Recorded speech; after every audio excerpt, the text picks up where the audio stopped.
Let's learn about the lower body arc trainer.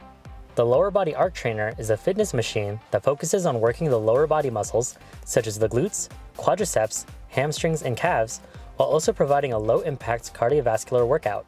There are other versions of the arc trainer available, such as the total body arc trainer that has moving arms to engage the upper body. However, the version I'll be covering in this video has fixed handles and primarily targets the lower body.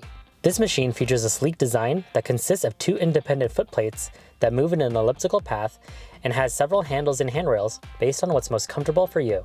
Also, there are 2 chrome handles that will allow you to measure your heart rate.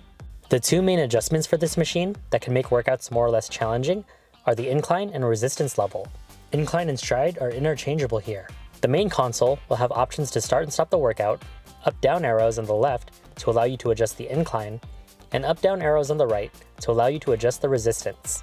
The incline adjustments range from low levels that simulate a gliding motion with the legs, medium levels that simulate a striding motion, and high levels that simulate climbing motions. Low resistance levels makes it easier to pedal, whereas higher resistance levels makes it more challenging. The display shows you the duration of your workout in the center, and you'll be able to switch between seeing your distance traveled in calories burned or your steps per minute in watts. The higher the resistance and the faster you pedal, the more watts you'll generate. There are also some preset workouts, which can be activated by tapping the Hills a Random button, which will automatically adjust your settings. To get onto the machine, hold onto the handles for support and place your feet in the foot plates.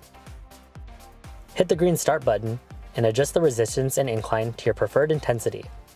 Once you've done so, start pedaling in a smooth, controlled motion, while keeping an upright posture with your core engaged.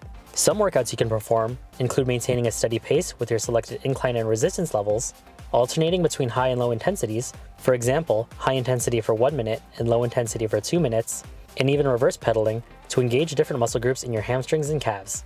This machine is similar to the elliptical, which you can learn more about in the video here. Thanks for watching!